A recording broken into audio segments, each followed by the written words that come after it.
जय Hind and hello guys, स्वागत है आपका आपके अपने YouTube चैनल ज्ञानदेह होस्ट में। और इस वीडियो में मैं आपको बताने वाला हूं MPCPCT यानी कि computer proficiency certification test online form 2026 के बारे में, जो कि गाइस आपका स्टार्ट हो चुका है। आप लोग इस फॉर्म को 9 फरवरी से लेकर के 22 फरवरी 2026 तक भर पाएंगे। इस वीडियो के अंदर आपको कंप्लीट प्रोसेस बताया जाएगा कि कैसे आपको ये फॉर्म फिल करना है। तो चलिए शुरू करते हैं। फटाफट से वीडियो को लाइक शेयर करके चैनल को सब्सक्राइब कर ले और जो लिंक वीडियो के डिस्क्रिप्शन में दिया इसको ओपन करिए। ओपन करने के बाद आपके सामने इस फॉर्म की जानकारी आ जाएगी, जहां पर आपको जानने को मिलेगा कि इसमें गाइस जो फीस रखी गई है वो जनरल OBC WS के लिए 600 है, 660 है। बेसिकली सभी कैटेगरी कैंडिडेट के लिए 660 रुपये फीस है। और अप्लाई करने के लिए आपसे 12वीं पास की योग्यता या फिर आपके पास क्लास 10 पास और साथ ही 3 ईयर का पॉलिटेक्निक डिप्लोमा होना चाहिए, तभी आप इसमें अप्लाई करने के लिए एलिजिबल हो पाएंगे। एज लिमिट इसमें मिनिमम 18 है और मैक्सिमम यहाँ पर एज लिमिट के बारे में कोई इन्फॉर्मेशन जो आपका बोर्ड है इस एग्ज़ाम को कंडक्ट करने का उसकी तरफ से नहीं दी गई है। इसके अलावा गाइज आपको यहाँ पर बता दूं कि एग्ज़ाम फ़ी पे करने की लास्ट डेट भी 22 फरवरी 2026 ही है। साथ ही जो आपकी एग्ज़ाम डेट है वो 13 से 15 मार्च 2026 रखी गई है। अब अगर आप इसमें अप्लाई करने के लिए एलिजिबल और आप ये फॉर्म भरना चाहते हैं तो इंपॉर्टेंट लिंक के सेक्शन में आइए और apply online link for registration इसके ऊपर क्लिक कीजिए। इसके बाद में आपके सामने यहाँ पर कुछ ऐसा इंटरफेस आ जाएगा। आपको यहाँ पर ब्राउज़र रिकमेंड किए गए जिन ब्राउज़र के अंदर आप इस फॉर्म को बेहतर तरीके से फिल कर सकते हैं। आपको बोला है कि kindly enter pin code registered in Aadhaar card, यानी कि जो आपका पिन कोड है वो आपको वही डालना है जो कि आपके आधार कार्ड के अंदर मेंशन है। तो सबसे पहले आप यहाँ पर आपकी पर्सनल डिटेल फिल करेंगे। तो जो भी आपका नाम है वो नाम आप यहाँ पर आपका एंटर कर दीजिए। उसके बाद में आप यहाँ पर आपका जो एप्लीकेंट फादर नेम है वो डालेंगे। ये नाम आप यहाँ पर डालने के बाद में देखेंगे यहाँ पर मिडिल नेम है, यानी कि पहले आपको आपके फादर का फर्स्ट नेम यहाँ पर एंटर करना है, जैसे कि आप देख सकते हैं फर्स्ट नेम। और उसके बाद में आपको यहाँ पर जो आपके फादर का मिडिल नेम है वो यहाँ पर डाल देना है, अगर नहीं है तो खाली छोड़ देंगे। उसके बाद में जो लास्ट नेम है आपके फादर का वो आप यहाँ पर फिल कर देंगे। उसके बाद में आपको यहाँ पर आपकी माताजी का फर्स्ट नेम डालना है, मिडिल नेम डालना है और लास्ट नेम यहाँ पर डाल देना है।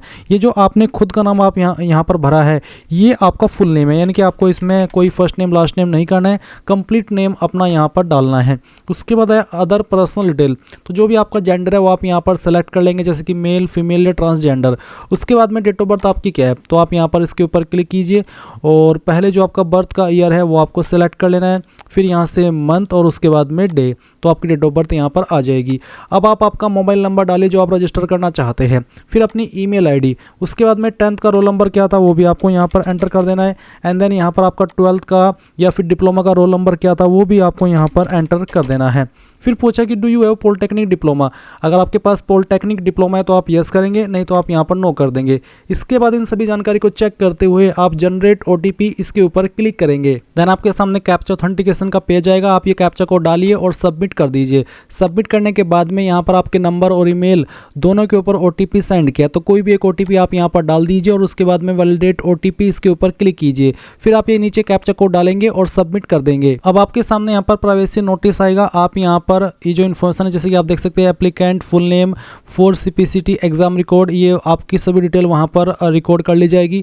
तो चलिए यहाँ पर आप इसको कंफर्म कर दीजिए कि आई एग्री, मैं इनको अपनी सहमति देना चाहता हूँ। अब आपके सामने कुछ ऐसा इंटरफेस आ जाएगा जैसे कि आप वीडियो में देख सकते हैं। अब गाइज यहाँ पर आपको देखने को मिलेगा online mock payment, CPCT online mock test और हेल्प डेस्क और साथ ही एप्लीकेशन फॉर्म। तो आप यहाँ पर एप्लीकेशन फॉर्म के सेक्शन पर क्लिक करेंगे और फिर आपको यहाँ पर क्रिएट इसके ऊपर क्लिक कर देना है। देन आपके सामने इस तरह से प्रोसेसिंग होगी, तो थोड़ा सा आपको वेट कर लेना होगा।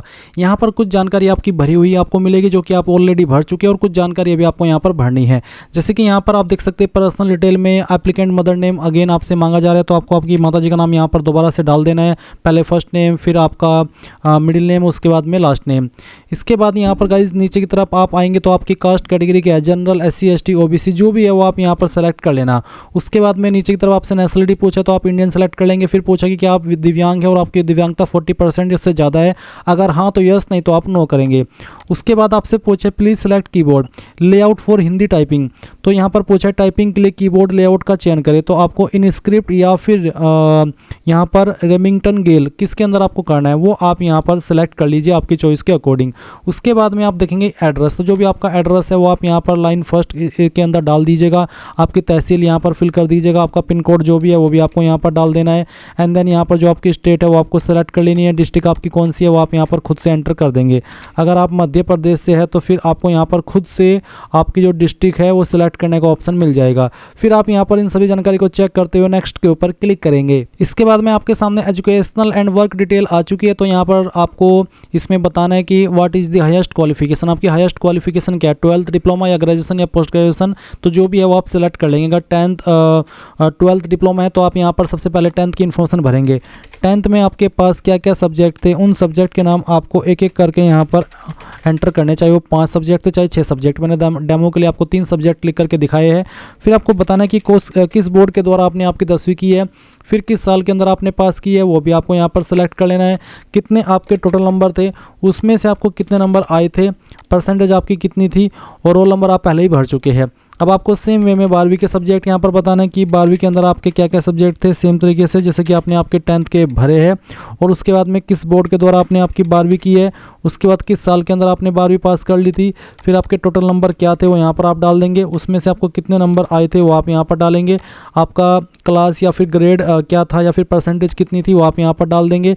नीचे की तरफ आप आएंगे तो देखेंगे यहाँ पर वर्क एंड सर्विस डिटेल आपसे पूछा है कार्य का प्रकार, तो आप रेगुलर काम करते हैं, कॉन्ट्रैक्चुअल काम करते हैं, या फिर आप बेरोजगार। अगर आप बेरोजगार है या फिर आप चयन परीक्षा में उम्मीदवार है तो आपको कोई भी माध्यम इनमें से सेलेक्ट कर लेना। अगर आप फुल्ली बेरोजगार है तो आप बेरोजगार सेलेक्ट कर लेना।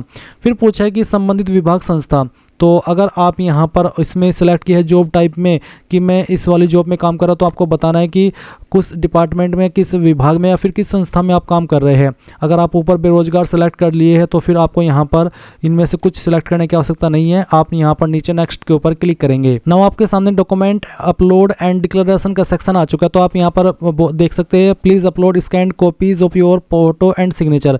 तो आप हियर के ऊपर क्लिक करेंगे तो इसके ऊपर क्लिक करने के बाद आप देखेंगे फोटोग्राफ आपका JPEG या फिर JPG फॉर्मेट में साइज 80 KB से कम रहना चाहिए। तो आप चूज फाइल के ऊपर क्लिक कीजिए और जहाँ पर भी फोटो फाइल है सेलेक्ट कीजिए, ओपन कीजिए, फिर अपलोड के ऊपर क्लिक कीजिए, आपकी फाइल अपलोड हो जाएगी। फिर आप यहाँ पर सिग्नेचर के ऊपर क्लिक कीजिए, देन जो आपका सिग्नेचर का फाइल है उसको सेलेक्ट कीजिए, फिर यहाँ पर उसको ओपन कर लीजिए एंड देन अपलोड के ऊपर क्लिक कीजिए। आपका सिग्नेचर भी अपलोड हो चुका है। अब आप क्लोज दिस विंडोज़ के ऊपर क्लिक करके इसको क्लोज कर देंगे। फिर यहाँ पर आपको 10th क्लास मार्कशीट अपलोड करनी है, तो आप इसके ऊपर क्लिक कीजिए। आपका फॉर्मेट यहाँ पर रखा है JPG या फिर JPEG, साइज 150 KB से कम रहना चाहिए और इसमें PDF फॉर्मेट में भी आप इसको अपलोड कर सकते हैं। तो चूज फाइल के ऊपर क्लिक करें, जहाँ पर आपका 10th का सर्टिफिकेट है सेलेक्ट कीजिए, ओपन कीजिए, अपलोड के ऊपर क्लिक कीजिए, आपकी फाइल यहाँ पर आ जाएगी और उसके बाद क्लोज दिस विंडो के ऊपर क्लिक करके इसको क्लोज कर दीजिए। फिर आपको 12वीं का जो सर्टिफिकेट है वो अपलोड करना है सेम वे में।